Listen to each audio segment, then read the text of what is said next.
സിദ്ധാർത്ഥിന്റെ മരണവുമായി ബന്ധപ്പെട്ട റിമാൻഡ് റിപ്പോർട്ടിൽ ഗൂഢാലോചന കുറ്റവും അതുപോലെ തന്നെ വധശ്രമത്തിനുള്ള അത്തരത്തിലുള്ള വകുപ്പുകളൊന്നും തന്നെ ഇപ്പോൾ ഉൾപ്പെടുത്തിയിട്ടില്ല. അതുകൊണ്ട് തന്നെ റിമാൻഡ് റിപ്പോർട്ടിലും ഗൂഢാലോചന ഉള്ളതായി ഈ കുടുംബം സംശയിക്കുന്നുണ്ട്.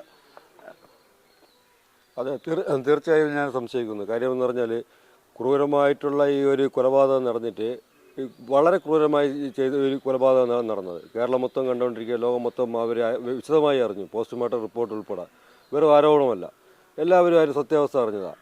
ഇതെല്ലാം ഇത്രയും ക്രൂരമായി നടന്നിട്ട് അവസാനം ഒരു റിമാൻഡ് റിപ്പോർട്ടിൽ ഒരു വെറും നിസ്സാര വകുപ്പുകൾ, അത് കാണുമ്പോൾ തന്നെ നമുക്കറിയാം അത് വളരെ സമ്മർദ്ദത്തിന് അനുഭവപ്പെട്ടാണ് ചെയ്തതെന്ന്. ഇപ്പോൾ പുള്ളി അവർ അഴിമതി കാണിച്ചോ എന്നുള്ള കാര്യമല്ല ഞാൻ പറയുന്നത്. അത് ഉദ്യോഗസ്ഥന് നല്ല രീതിയിൽ സമ്മർദ്ദമുണ്ട്. അതുകൊണ്ടാണ് നിസ്സാരമായിട്ട് ഇറങ്ങി ലൂപ്പുകൾ ഉണ്ടാക്കിയിട്ടുള്ള ഒരു റിമാൻഡ് റിപ്പോർട്ട്. അതിൽ കൊലപാതക കുറ്റമില്ല, ക്രിമിനൽ ഗൂഢാലോചന കുറ്റമില്ല, ഒന്നുമില്ല. നല്ല രീതിയിലുള്ള ഗൂഢാലോചന നടന്നിട്ടുണ്ട്. വെൽ പ്ലാൻഡ് മർഡറായിരുന്നു, എല്ലാവർക്കും അറിയാം.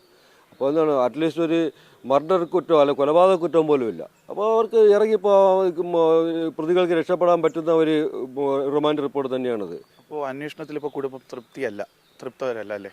ഇല്ല, ഇന്നലെ വരെ ഞാൻ തൃപ്തിയായിരുന്നു. കാര്യം ഇന്നലെ തൃപ്തിയായിരുന്നു പറഞ്ഞാൽ ഇന്നലെ മിനിയാന്ന് വരെ ഉദ്യോഗസ്ഥർ ആൾക്കാരെ പിടിക്കുന്നു അല്ലെങ്കിൽ കീഴടങ്ങുന്നു എല്ലാം ചെയ്യുന്നു. റിമാൻഡ് റിപ്പോർട്ട് വന്നു കഴിഞ്ഞപ്പോൾ ഞാനിപ്പോൾ ഒട്ടും തൃപ്തിയല്ല. ഇപ്പോഴും ഞാൻ അതിനെക്കുറിച്ച് ആലോചിക്കുന്നു. നിയമ ആൾക്കാരായിട്ടൊന്ന് ആലോചിക്കട്ടെ എന്താണെന്നുള്ള കാര്യം ആലോചിച്ചിട്ട് ഞാൻ തീരുമാനിക്കും. അതായത് ഇപ്പോഴുള്ള ഈ റിമാൻഡ് റിപ്പോർട്ട് കണ്ടപ്പോൾ ഞാൻ തൃപ്തിയല്ല.